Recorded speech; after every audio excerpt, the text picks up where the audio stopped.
네, 오늘 말씀은 우리가 창세기 9장 말씀입니다. 창세기 9장 1절부터 32절. 아마 여러분이 성경을 읽다가 이걸 꼭 읽어야 되나라고 싶은 데가 바로 창세기 9장과 같은 족보장입니다. 족보. 오늘은 이제 족보에 대해서 함께 살펴볼 텐데, 저는 오늘 이 족보에 대한 1절부터 32절까지의 말씀을 중심으로 해서 영적 유산의 계보를 잇는 사람으로 삽시다. 영적 유산을 영적 유산을 대물림하는, 영적 유산을 상속하는 하나님의 사람으로 삽시다. 할렐루야. 저와 여러분보다 우리 자녀들이 더 믿음이 좋아야 됩니다. 아멘. 아멘. 지금 현재는 안 좋아요. 앞으로 좋아질 줄로 우리가 믿고 계속해서 기도하기를 멈추지 않으면 우리 하나님이 듣고 응답하실 줄로 믿습니다. 오늘 본문 말씀은요, 크게 보면은 1절부터 3절, 1절부터 5절, 그리고 6절부터 20절, 20절부터 31절, 이렇게 세 부분으로 나눌 수 있어요. 노아의 세 자녀의 이름이 무엇이죠? 셈, 함, 야벳. 근데 그 중에서 아버지의 벗은 몸을 가려주는 사람은 누구와 누구였어요? 셈과 야벳이고, 얼레리 꼴레리 한 사람은 누구예요? 가나안, 함이에요, 함. 근데 놀랍게도 오늘 족보에 나온 비중을 보면 함 족속이 가장 길어요. 이제 9장에서 저주를 받은 족속인데 가장 길어요. 왜 긴지 우리가 한번 살펴보도록 하고, 이 족보를 우리가 이제 보면서 너무 길어가지고 다 읽으면은 한 5분 정도 걸릴 것 같아서 우리가 쭉쭉 읽으면서 함께 은혜를 나눠보고자 합니다. 창세기 1장부터 9장은 이제 원역사 중 원역사라고 할 수 있습니다. 그러니까 맨 처음에 그 창세기라는 말의 뜻이 이제 영어는 이제 제네시스라는데, 제네시스는 이거 시작입니다. 시작. 그래서 여러분 미국 영화 같은 거 보면 이제 비기닝, 배터맨 비기닝, 원더우먼 비기닝, 또 스파이더맨 비기닝, 이런 것이 나오는데 그 시작을 의미하는 거예요. 그래서 온 세상의 시작이 어떻게 됐는지, 이 세상은 누가 지었어요? 하나님이 지으셨다. 이 세상의 온 우주 만물을 하나님이 창조하셨다. 그리고 창조의 꽃은 사람이다. 우주 만물의 운영과 통치를 하나님이 사람에게 맡기셨다. 근데 사람이 하나님께서 맡겨주신 것을 실패했어요. 실패한 대가는 뭐냐? 죄를 지으면 죽음이다. 죽음이 4장에서 첫 번째 나타났어요. 뭘로 나타납니까? 가인이 아벨 동생을 쳐 죽입니다. 그 5장으로 넘어가요. 5장에 또 족보들이 쭉 나와요. 그 6장으로 넘어갑니다. 6장은 이 죄가 온 땅에 관영해가지고 죄가 부패해서 죄가 가득 차서, 그러니까 하나님이 이 세상을 심판할 때는 죄가 가득 찰 때 심판하십니다. 그 역사가 우리에게 그걸 잔잔하게 가르쳐주고 있어요. 이 6장에 보면은 온 세상에 죄가 가득하고 강포와 폐악이 충만하니까 하나님 그때 어떻게 하냐? 내가 다 쏟아버리리라. 내가 다 쓸어버리리라. 그래서 7장, 8장, 9장에 노아 홍수 사건과 함께 하나님 완전한 심판이 7장, 8장, 9장에 임하는 거예요. 9장에서 이제 회복에 대한 이제 나와서 노아 가족을 통해서 하나님 어떻게 다시 이 세상을 회복시켜 주시는지. 그리고 10장에서는 이제 이 족보의 세 자손의 족보가 어떻게 퍼져나가는지 보여주고, 11장에는 또 뭐가 나옵니까? 11장에는 또 바벨탑을 지어. 하나님 보시기가 안 되겠다. 그래서 이제 또 심판하는데 그게 뭐냐면 언어 심판이에요. 언어 심판. 말이 통하지 않는 거예요. 우리 집사람이 저보고 들으라고 해서 저도 한번 신성종 목사님이 천국에 갔다 온, 천국 보고 온 이야기를 들려줬는데, 그 천국과 지옥, 자기가 먼저 지옥을 먼저 갔대요. 지옥을 먼저 갔더니 똑같은 한국말인데 지옥에서는 한국 사람들끼리 못 알아듣더라는 거예요. 그러니까 말이 안 통하는 데가 지옥이라는 거예요. 같은 말을 하는데 엉뚱하게 서로 여러 말 하는 사람들 있잖아요. 말이 안 통해 막 답답하잖아. 그러고 나서 이제 오늘 본문에 이제 이 세 가문에 대해서 나옵니다. 노아의 아들 셈과 함과 야벳의 족보는 이러하니라. 이렇게 이제 순서가 보면 셈, 함, 야벳이잖아요. 그런데 딱 시작이 누구부터 시작돼요? 2절에 보면 시작. 야벳의 아들은 고멜과 마곡과 마대와 야완과 두발과 메섹과 다라스요. 이 몇 명입니까? 7명. 7명. 그런데 그 다음에 이 아들들을 소개하는 거 보면은 몇 명만 소개합니까? 고멜의 아들은 이 아스그나스와 리밧과 도갈마요. 그 다음에 야완의 아들은 엘러시와 달라스와 기띔과 도다님이라. 5절 시작. 이들로부터 여러 나라 백성으로 나뉘어서 각기 언어와 종족과 나라대로 바닷가의 땅에 머물렀더라. 신기하죠? 아들을 낳은 것은 7명인데 기록된 것은 2명만 기록하죠. 네. 왜요? 네. 그래서 2명만 기록하죠. 이게 바로 성경이 말하는 선택적인 기록이에요. 7자녀들을 통해서도 얼마나 많은 자녀들이 낳겠어요. 그러니까 아니 분명히 아들은 7인데 왜 그 후손 기록하는 것은 2아들만 기록해. 이거 불공평하다. 성경은 그런 걸 불공평하다고 않고 구원의 역사를 위해서 기록하는 선택적인 기록이라고 그래요. 자, 그래서 이 야벳 족속은 바닷가에 사는 족속이 되었어요. 바닷가에 살면서 뭐 하겠어요? 해상무역의 원조가 된 거예요, 이 사람들이. 그래서 상인의 원조라고 할 수 있습니다. 야벳 족속. 여러분 뭐 장사하기 좋아하고 주고 사고 팔기 좋아하는 사람이 야벳 족속의 피가 흐르는 사람들이야. 이 해안가에 살면서 해상무역을 주도했던 사람들이에요. 그래서 바닷가 사람들이 상당히 진취적이죠. 우리나라에서도 섬 사람들이 가장 많습니다. 대통령이 된 사람이. 섬 사람이. 누구냐면 김영삼 대통령이 거제도 출신이에요. 그리고 김대중 대통령도 저 신안 앞바다에 있는 섬 출신이에요. 그리고 방금 전에 뭐 대통령 때는 문재인 대통령도 거제도 출신입니다. 이 섬 사람들이 상당히 도전적이에요. 바닷가에 사는 사람들이 상당히 진취적이고 도전적이고 뭐 이게 점령하고 이런 일들에 앞장서는 사람들이라고 할 수 있어요. 열려 있는 사람들이라고 할 수 있죠. 그 다음에 이제 함 족속이 나옵니다. 함 족속은 평지에 거주하는 족속이에요. 넓은 광야에 거주하는 족속이에요. 4명의 아들들이 나옵니다. 6절 같이 읽어봅시다. 시작. 함의 아들은 누구예요? 구스와 미스라임과 붓과 가나안이요. 이제 구스가 나옵니다. 7절 시작. 구스의 아들은 스바와 하월라와 삽다와 리아마와 삽드가요. 나아마의 아들은 스바다와 드단이며 구스가 또 누구를 낳아요?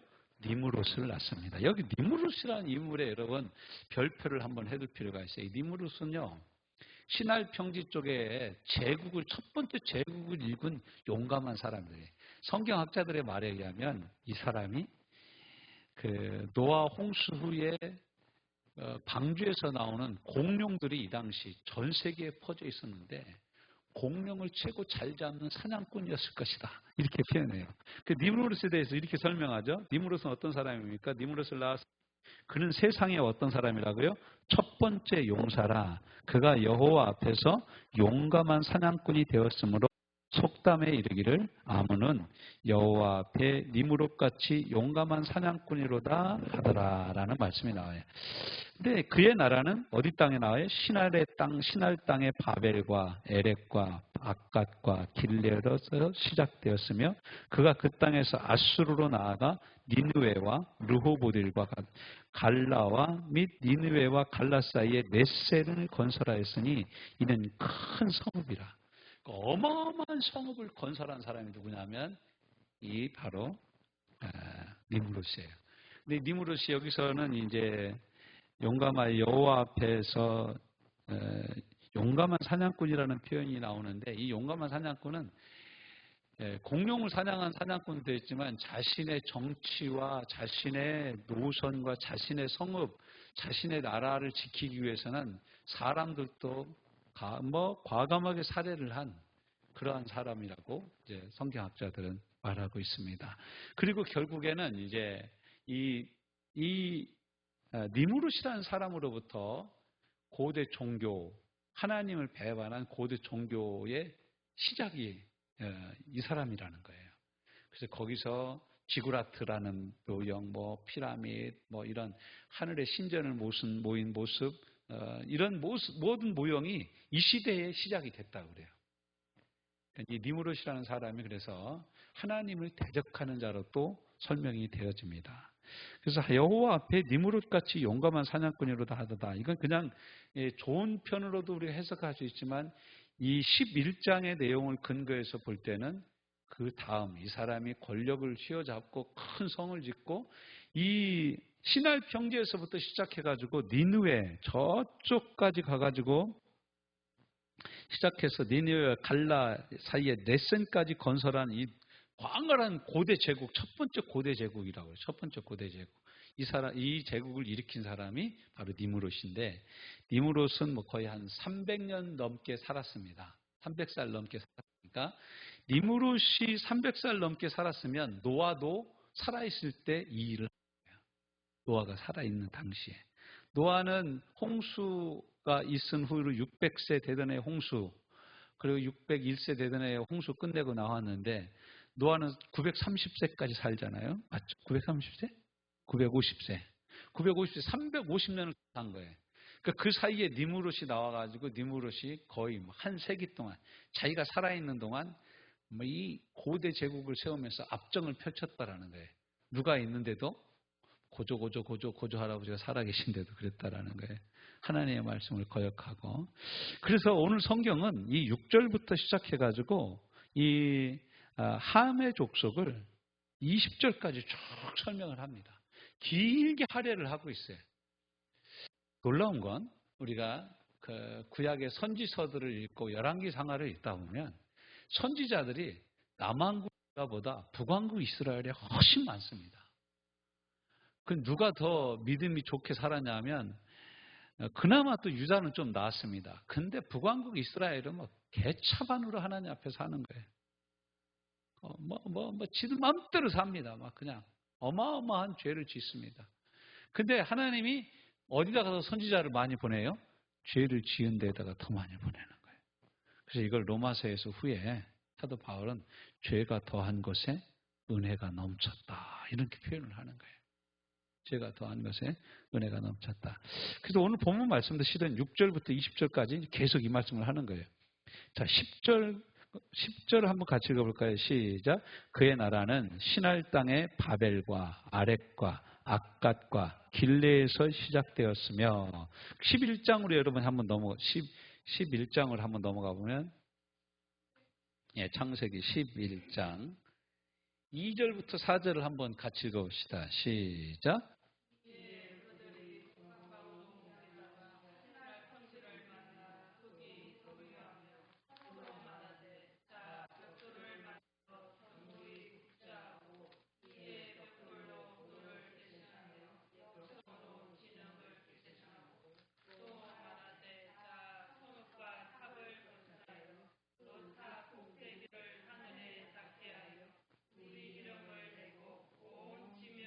흩어짐을 면하자 하였더니 여호와께서 사람들이 건설하는 그 성읍과 탑을 보려고 내려오셨더라. 아멘. 그러니까 이 시날 평지를 다스리던 왕이 누구였다고요? 10장에서 보면은 니무롯인 거예요. 니무롯인 거예요.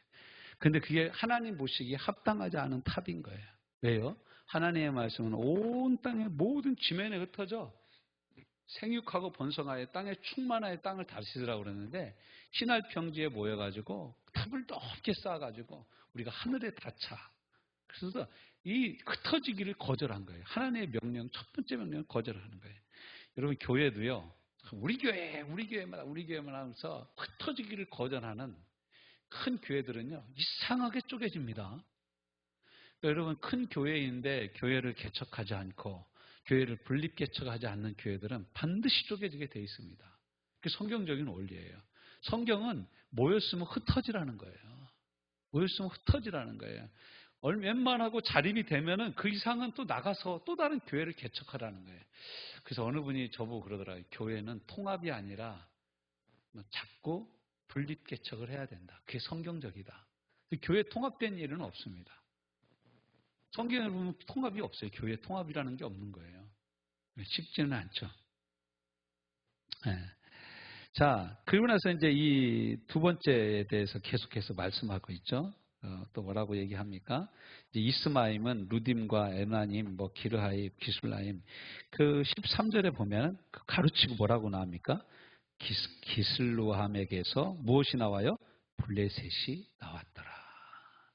블레셋 족속이 여기서 나온 거예요. 함 족속에게서, 가나안 족속에게서, 미스라임에게서 나오는 거예요. 또 가나안은 장차 시돈과 헷을 낳고, 장자 시돈과 헷을 낳고, 또 여부수 족속, 아모리 족속, 기르가스 족속, 히위 족속, 일가 족속, 신 족속, 아르와 족속, 스말 족속과 하마 족속을 낳았던 이후로 가나안의 족속이 흩어져 나아갔더라. 가나안의 경계는 시돈에서부터 그라를 지나 가사까지와 소돔과 어디예요? 고모라, 아드마와 스보임. 여러분 여기서 우리가 많이 본 단어가 뭐죠? 소돔, 고모라, 블레셋. 또 아드마와 스보임은 언제 나와요? 오늘 나왔잖아. 호세아서에. 네. 오늘 호세아서 11장 8절 말씀에 나왔잖아요. 이스라엘아 내가 너를 어찌 잊겠으며 에브라임아 내가 너를 어찌 잊어버릴 수 있겠느냐. 내가 어찌 너를 스보임같이, 내가 어찌 너를 이제 말하는 거예요. 내가 어찌 너를 버리겠느냐. 나는 절대로 아드마같이 있겠느냐. 내가 너를 결코 잊지 아니하라. 내 중심에 금일이 불붙는 것 같이 일어나서 내가 너희를 불러내리라. 할렐루야. 이 호세아서 11장 8절 말씀은 하나님 긍휼의 결정판이라고 할 수 있습니다. 하나님 긍휼의 결정판. 그 남폭교회를 섬겼던 박영선 목사님이라는 분이 계신데 그분이 이제 쇼츠 같은 것이나 또 짤막한 동영상을 많이 올려놨어요. 근데 이제 그 어느 인터뷰어가 찾아와가지고 그 목사님하고 인터뷰를 하는 거예요. 목사님은 그 목사님이시니까 자녀들을 잘 양육하셨죠? 그러니까 그 목사님 웃으면서 소관 속에는 자녀가 있습니까? 그러는 거예요. 소관 속에는 자녀가 있습니까? 그래서 부모이기 때문에 자녀를 포기할 수 없는 거죠. 그러는 거예요. 부모니까 자녀를 포기할 수 없죠. 아버지가 어떻게 아들을 포기하고 엄마가 어떻게 딸을 포기합니까? 우리는 포기할 수가 없는 거예요. 포기할 수가 없는 거죠. 포기할 수가 없죠. 근데 하나님이 이제 이 함의 후손들을 이렇게 길게 6절부터 20절까지 우리에게 쭉 설명하신 이유가 있는 거예요. 여기 다 나중에 이스라엘이라는 나라가 가나안에 들어올 때 가장 반대하고 가장 극렬하게 반대하고 이스라엘로 범죄하게 한 모든 범죄인들이 여기 다 들어가 있는 거예요. 아브라함과 룻이 갈라져요. 그리고 롯이 어디로 갑니까? 소돔과 고모라로 가요. 거기 여호와의 동산과 같이 멋있게 보이는 거예요. 갔다가 동성애와 이런 여러 가지 성적인 범죄로 말미암아 하나님이 유황불을 내려서 소돔과 고모라를 멸망시켜요. 그래서 우리가 소돔과 고모라를 알아요. 네. 블레셋도 우리가 알죠. 블레셋의 유명한 장수 이름을 우리는 알죠. 골리앗이라고 여러분 아시죠. 나중에 또 이스라엘이라는 왕국을 이루고 났을 때도 사울 왕이 첫 번째 초대 이스라엘의 왕이 되었을 때도 똑같은 이런 일들이 일어납니다. 참 숙제가 여기 다 미리 다 나와 있어요. 이 10장 6절부터 20절 사이에 이스라엘 가나안 땅의 암초들이 이미 다 등장을 합니다. 이들의 범죄가 가득 찼을 때 하나님이 가나안 땅에서 이 종족들을 몰아내고 이 새 이스라엘에게 이 땅을 주는 거예요. 땅을 주는 거예요. 그래서 20절까지 나오죠. 이들은 함의 자손이라 각기 족속과 언어가 지방과 나라들에 있더라. 이 사람들이 바로 땅을 차지하고 사는 사람들이에요. 대륙을 차지하고 권력을 쥐고 사는 사람들. 그리고 권력지향적인 사람들. 남의 밑에 절대 못 있는 사람들. 이런 사람들 피 속에는 이 함의 피가 흐르는 거예요. 어떻게 보면 함의 마인드가 흐르는 거예요. 자, 이제 세 번째 족속이 나옵니다. 산에 이제 세 번째 족속은 셈족입니다. 산에 거주하는 족속이죠. 그래서 이제 산에 거주합니다. 자, 몇 절부터입니까? 21절 시작. 셈은 에벨 온 자손의 조상이요 야벳의 형이라. 그에게도 자녀가 출생하였으니 셈의 아들은 엘람과 아스루와 아르박삿과 룻과 아람이요 아람의 아들은 우스와 훌과 게달과 마스며 아르박삿은 셀라를 낳고 셀라는 에벨을 낳았으며 에벨은 두 아들을 낳고 하나의 이름은 벨렉이라 하였으니 언제? 그때 세상이 나뉘었음이요. 그러니까 벨렉이라는 아들이 태어났을 때 세상이 어떻게 나뉘어지는 거예요? 11장에 보면 언어가 혼잡해서 나누어지는 거예요. 이 세상의 기준을 하나님이 니무롯에게 두지도 않고 저 인구가 많은 함의 후손들에게 두지도 않고 장사 잘하는 야벳 후손들에게 두지도 않고 하나님 지금 세상의 기준과 표준을 어디다 두고 있어요? 하나님을 예배하는 셈족에게, 셈의 후손들에게 두고 있는 모습을 우리가 보고 있는 거예요. 이 벨렉이라는 아들이 태어났는데 그때 세상이 나누어졌다고 말씀하고 있는 거예요. 벨렉의 아우의 이름은 욕단이며 욕단은 일무닷과 셀렙과 하살마헷과 에라와 하두람과 우살과 디글라와 28절 읽읍시다. 시작. 오빌과 아비마멜과 스바와 모빌과 하일라와 요밥을 낳았으니 이들은 다 욕단의 아들이며 그들이 거주하는 곳은 어디예요? 메사에서부터 수발로 가는 길에 동쪽 산이었더라. 그래서 이 동쪽 산, 동쪽으로 가면 어디가 나옵니까? 극동이 나오죠. 극동이 어디예요? 우리나라예요. 극동. 그 동쪽의 끝이 우리나라거든요. 그래서 어떤 이제 성경학자들 중 특별히 이제 성경을 공부하고 고고학을 함께 공부한 사람들은 아마 이 산의 족속에 속한 사람들, 산에 거주했던 셈족이 이제 이동하고 우랄 알타이어 산맥을 타고서 이동해서 지금의 그 옛날의 고구려 자리에 오고 그 고구려의 두 아들 왕자들이 내려와 가지고 백제와 신라를 세우고 아마 그래서 한국 사람들은 셈족의 후예일 것이다. 라고 얘기를 하는데 저는 그 말에 좀 상당히 타당성이 있다고 봐요. 이 장사에서 돈 잘 버는 거. 요즘은 근데 장사에서 돈 잘 버는 것에 우리가 많이 꽂혀 있어요. 청년들하고도 얘기해 보면 돈 버는데 다 꽂혀 있어요. 어떻게 하면 돈을 잘 벌 거냐? 어떻게 하면 돈이 최고냐? 그렇게 꽂혀 있어요. 근데 하나님의 기준은 그 돈이 아니는 거예요. 하나님의 기준은 골방에서 문을 닫고 하나님께 기도하는 사람의 것입니다. 묵묵히 하나님 앞에 나와서 어리석어 보이지만 예배하는 우리가 기준인 거예요. 하나님의 기준이 그거예요. 그러니까 하나님의 시계는 우리와 함께 움직여지는 거예요. 이게 이제 창세기 1장 26절부터 28절.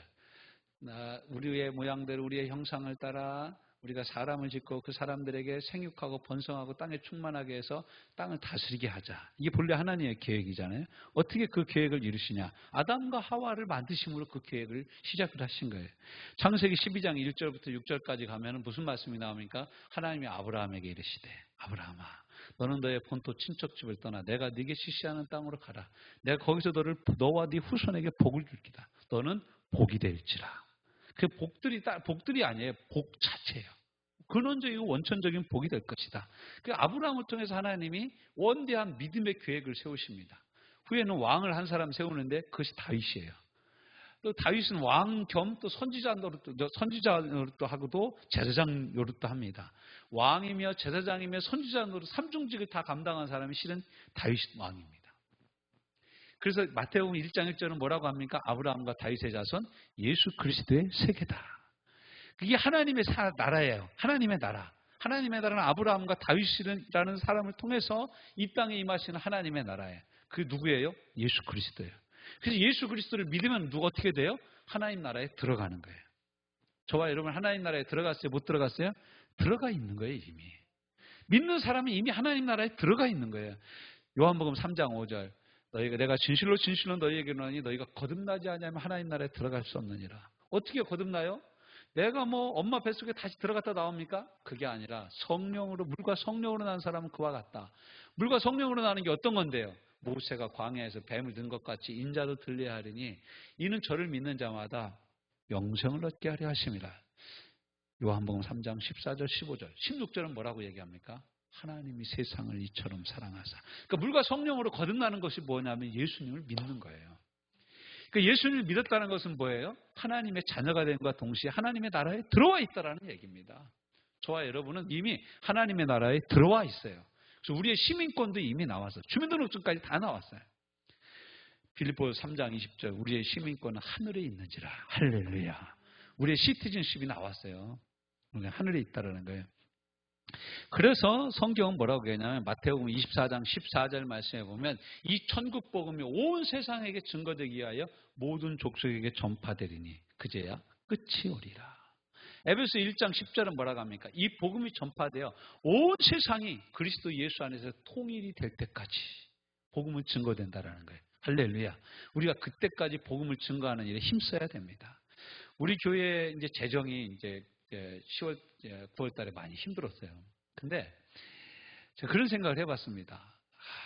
우리가 이제 후원하는 교회들이 이제 6교회들이 있는데 우리 성도들이 이제 같이 이렇게 동참해서 하고 있는데 그게 이제 꽤 우리 교회 재정으로 보면은 꽤 많이 나가는 거예요. 꽤 많은 것이 나가는 거예요. 근데 그걸 저희 교회가 개척할 때부터 계속 해왔습니다. 그리고 어떤 때는 가만히 보면 제가 그런 생각도 한번 해봐요. 선교지에 나가 있는 선교사들보다 선교사들이 쓰는 재정보다 어떤 때는 우리 교회 재정이 더 적을 때도 있었어요. 근데 그때나 지금이나 계속해서 이 일을 하는 이유가 뭐냐? 교회의 존재 목적 때문에 그렇습니다. 교회는 왜 존재해야 되냐? 복음을 전파하기 위하여 존재하는 겁니다. 교회에서 왜 복지 사업을 하냐? 그 복지를 하기 위해서 복지 사업을 하는 게 아니라 복지를 통하여 복음을 전하려고 하는 거예요. 교회에서 왜 학교를 세우냐? 학교 통해서 뭐 선생님들을 뽑고 뭐 이렇게 이 서울대 많이 보내려고 학교를 세우는 게 아니라 그 학교를 통해서 예수 그리스도의 복음을 전하려고 학교를 세운 거예요. 오늘날 왜 많은 기독교 학교들이 미션 스쿨들이 문을 닫고 이런 줄 아십니까? 정부의 보조금을 너무 많이 받는 거야. 교육비 명목으로 정부의 보조금을 많이 받는 거야. 받으면 뭐라고 합니까? 내 정부에서 돈을 받으니까 정부에서 시키는 대로 안 할 수가 없는 거예요. 진정한 미션 스쿨이 되려면요. 안 받으면 되는 겁니다. 안 받으면 되는 거예요. 안 받고 하면 되는 거예요. 그렇게도 시작하는 거예요. 홈스쿨링을 하고 그렇게도 하는 거예요. 헌신으로 하는 거예요.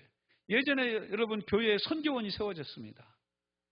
여기서 선교원 다니는 친구들도 있을 거예요.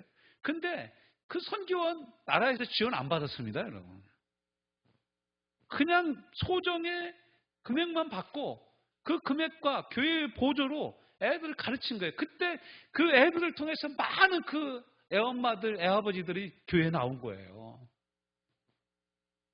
근데 이게 이제 나라에서 돈 대줄 테니까 어린이집 세워라, 뭐 금리도 싸게 줄게. 그러니까 목사님들 생각하기에 그러면 선교원 말고 어린이집 하자. 얼마야? 어린이집 세우니까 영수증 첨부해라. 뭐 교육 지시가 다 나오는데 종교교육 하지 마라. 이런 식으로 나오는 거예요. 처음에는 안 그러죠. 근데 다 세워놓은 다음에 하지 마라, 하지 마라, 하지 마라, 하지 마라, 하지 마라, 하지 마라. 하면 안 돼라고 나오는 거예요. 꼼짝없이 다 뺏긴 거예요. 참 안타깝죠. 복음을 전하기 위해서 해야 되는데 그래서 복음 전도의 역사에 함께하는 사람으로 저와 여러분이 살기를 다시 한번 헌신하는 이 밤이 되시기를 주님의 이름으로 축원합니다. 우리는 베드로전서 2장 9절에 나온 말씀처럼 우리는 왕같은 제사장의 택하신 족속이요 그의 소유된 백성입니다. 우리는 그의 나라의 아름다운 덕을 선전하게 하려고 하나님의 부르심을 입은 하나님의 사람들인 줄로 믿습니다. 복음의 제사장으로서 이 땅에서 사는 거예요. 이 땅에 사는 거예요. 하나님의 시계는 우리와 함께 가는 거예요. 하나님이 정하시는 것. 그때의 세상이 나누었더라. 벨렉이라는 아들이 태어날 그때에 세상이 나뉘었더라. 하나님의 시간표는 셈의 족속에게 가 있는 거예요. 하나님의 시간표는 오늘 또 경건한 사람들에 의해서 움직이는 거예요. 여러분 이 세상의 끝이 언제 와요? 경건한 우리가 온 세상에 복음을 증거하고 온 세상에 복음이 전파될 그때 끝나는 거예요. 주님이 오실 때 이 세상에는 심판이지만 우리에게는 구원입니다.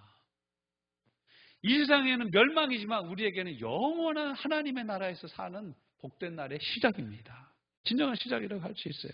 마태복음 1장 1절. 그러므로 우리는 오직 그의 나라와 영광을 위해 살아갑니다. 아브라함과 다윗의 자손 예수 그리스도의 세계라. 요한복음 1장 12절 영접하는 자 곧 그 이름을 믿는 자들에게 하나님의 자녀가 되는 권세를 주셨어요. 예수 그리스도의 세계 가운데 들어왔다라는 거예요. 들어온 우리는 어떻게 살아야 되냐? 마태복음 6장 33절 너희는 먼저 그의 나라와 그의 의를 구하라. 그리하면 이 모든 것을 너희에게 더하여 주시리라. 함 족속이 구하였던 권력, 명예, 야벳 족속이 구하였던 부와 명예, 이 재산, 이것 모든 것 하나님이 다 더해 주시겠다라고 말씀하십니다. 사도행전 1장 8절 오직 성령이 너희에게 임하시면 이 성령이 우리에게 임하여 이 마지막 세대에 경건한 하나님의 사람으로 살기를 헌신하고 그렇게 살아가는 저와 여러분 되어주시기를 주님의 이름으로 축원합니다.